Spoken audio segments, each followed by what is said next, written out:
Hello and welcome to online Adda for study one step for learning. दोस्तों स्वागत है आप सभी का एक बड़ी और लेटेस्ट अपडेट के बारे में जो कि संबंधित है बीएड वर्सेस बीटीसी मामले पर एनसीटीई के माध्यम से अपना जवाब जारी किया गया है, जिसकी जानकारी आप सभी को इस वीडियो के माध्यम से दी जाएगी।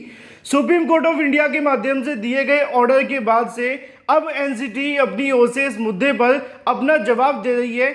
क्या कहती है वो एनसीटीई इस मुद्दे के बारे में, साथ ही साथ एनसीटीई के माध्यम से नई गाइडलाइन को लेकर भी जानकारी दी गई है जो कि सभी राज्यों में आप सभी को देखने के लिए मिलेगी। और ऐसे में सभी राज्यों के अंदर ही बीएड वर्सेस बीटीसी को लेकर विवाद फंसा हुआ है। सारी जानकारी आप सभी को दी जाएगी। चैनल को सब्सक्राइब करके बेल आइकन को दबा लें और वीडियो को लाइक कर दें।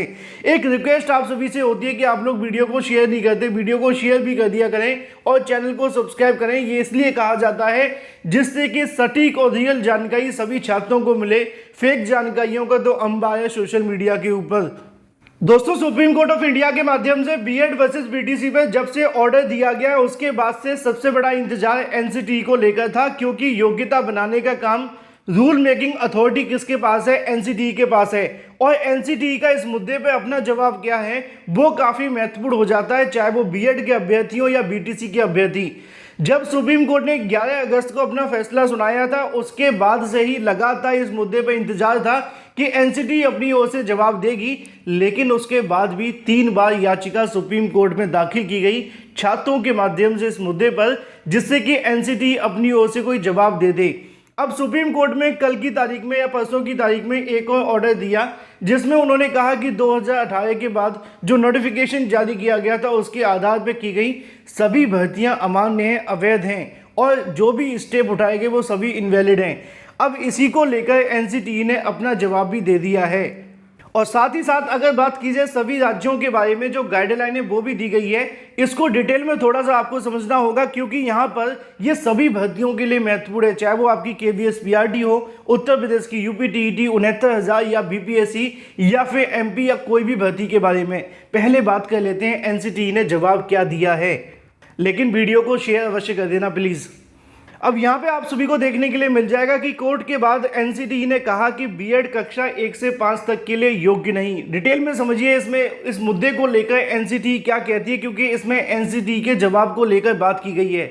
और एक जानकारी मैं आपको और दूंगा इसके बारे में, ऑथेंटिकेशन को लेकर, क्योंकि आप जानते हैं ये आप सभी को देखने के लिए मिलता है सिटी रिपोर्टर रांची के माध्यम से। अब रांची से इस खबर को प्रसारित किया गया है जिसमें यह लिखा हुआ है कि प्राइमरी स्कूल में शिक्षक नियुक्ति को लेकर 11 अगस्त को सुप्रीम कोर्ट के फैसला आने के बाद से राष्ट्रीय अध्यापक प्रशिक्षण परिषद एनसीटीई की ओर से बड़ा अपडेट आ चुका है, जिसमें लिखा है कि एनसीटीई ने सभी राज्यों को साफ साफ कहा है कि बीएड अभ्यर्थी प्राथमिक विद्यालयों के लिए बिल्कुल भी मान्य नहीं है। शिक्षक पाठ्यक्रम के स्वरूप देखा जाए तो बीएड पास आउट अभ्यर्थी कक्षा 1 से लेकर 5 तक के बच्चों को पढ़ाने के लिए अर्हता नहीं रखते हैं। बताते चले कि एनसीटीई के नोटिफिकेशन 28 जून 2018 को जारी किया गया था, जिसमें बीएड को कक्षा 1 से लेकर 5 तक के लिए शिक्षक मानने के लिए न्यूनतम योग्यता में सम्मिलित कर दिया गया था। लेकिन सुप्रीम कोर्ट ऑफ इंडिया के माध्यम से 11 अगस्त के फैसले के अनुसार उस अधिसूचना को खारिज कर दिया गया है और सुप्रीम कोर्ट का हवाला देकर अब यहाँ से कहीं ना कहीं जो आपकी याचिका थी उसको भी खारिज कर दिया गया है। इससे प्राथमिक में शिक्षक पद के लिए नौकरी की चाह रखने वाले बीएड अभ्यर्थियों को निराशा है, क्योंकि पहले बीएड करने वाले अभ्यर्थियों को प्राथमिक में कक्षा 1 से लेकर 5 तक शिक्षक बनते थे, लेकिन इस आदेश के बाद नहीं बनेंगे। अब सवाल आप सभी के मन में अवश्य होगा कि कोर्ट के बाद एनसीटीई को लेकर जो नोटिफिकेशन की यहाँ पर बात की जा रही है वो कहाँ पर है, क्योंकि इसमें बताया गया है कि कोर्ट के बाद एनसीटीई ने कहा कि बीएड अभ्यर्थियों की योग्यता के बारे में कि वो कक्षा 1 से लेकर 5 तक पढ़ाने के लिए योग्य नहीं है। और साथ ही साथ नीचे उनके माध्यम से ये भी लिखा हुआ है कि एनसीटीई ने सभी राज्यों को साफ साफ कहा है कि बीएड अभ्यर्थी प्राथमिक में विद्यालयों में शिक्षक बनने के लिए बिल्कुल भी योग्य नहीं है, यह मान्य नहीं है। और अगर इस नोटिफिकेशन के आधार पर या इस समाचार पत्र के आधार पर देखा जाए तो एनसीटीई ने इस बात को स्पष्ट कर दिया है कि बीएड प्राइमरी में एलिजिबल नहीं है। अगर आपने चेयरमैन का बयान सुना होगा तो उन्होंने भी बीएड को लेकर कुछ ऐसा ही बयान दिया था।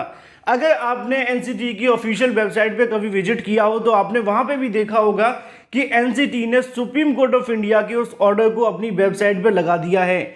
निश्चित तौर पे बीएड वर्सेस बीटीसी मामले पर एनसीटी की ओर से आधिकारिक तौर पे कोई ऑफिशियल न देते हुए समाचार पत्र में ऐसी जानकारी देना ये बीएड छात्रों के लिए और भी ज़्यादा नुकसानदायक है। फिलहाल इस समाचार पत्र के आधार पर अगर देखा जाए तो इसमें जानकारी दी गई है रांची यानी कि झारखंड के समाचार पत्र में कि कोर्ट के बाद एनसीटी ने कहा कि बीएड अभ्यर्थी कक्षा 1 से लेकर 5 तक योग्य नहीं है और इसके बारे में सभी राज्यों के बारे में गाइडलाइन की भी बात की गई है।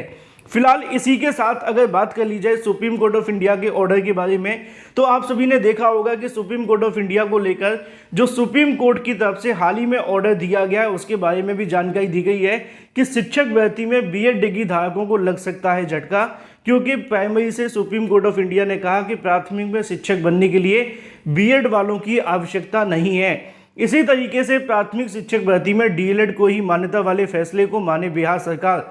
सुप्रीम कोर्ट ऑफ इंडिया के माध्यम से दिए गए उस ऑर्डर को लेकर भी यहाँ बात की गई है, जिसमें उन्होंने कहा है कि बीपीएससी उसी आदेश को फॉलो करे जो हाल ही में 11 अगस्त 2023 को दिया गया है।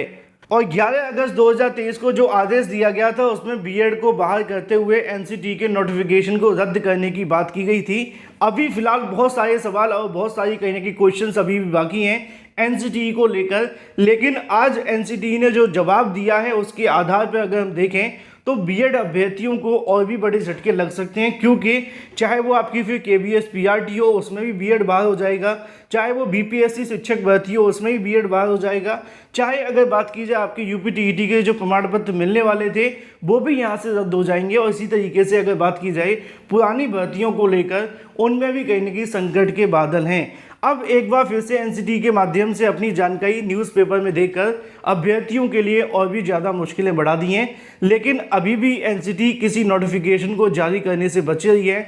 अब चाहे वो चुनाव का मुद्दा हो या राजनीतिक, क्योंकि आप जानते हैं कि छात्रों को आपस में लड़ाकर सरकार अपने फायदे के लिए कुछ भी कर सकती है। फिलहाल बीएड वर्सेस बीटीसी मामले पर एनसीटी के माध्यम से समाचार पत्रों में दिए गए बयान को लेकर अगर बात की जाए तो उनका कहना है कि प्राइमरी में बीएड बाहर है क्योंकि वो 1 to 5 में पढ़ाने के लिए एलिजिबल नहीं है, इसीलिए उनको प्राइमरी से बाहर किया गया है सुप्रीम कोर्ट ऑफ इंडिया ने।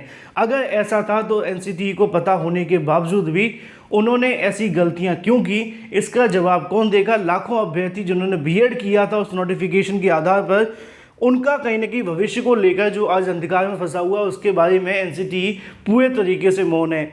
आज एनसीटी का बयान बीएड छात्रों के लिए और भी ज़्यादा नेगेटिव है। फिलहाल इस वीडियो के माध्यम इसी तरीके की रियल ऑथेंटिक जानकारी के लिए चैनल को सब्सक्राइब करके बेल आइकन को दबा लें। जल्द हाजिर होते हैं और भी लेटेस्ट अपडेट के साथ। Thank you for watching this video.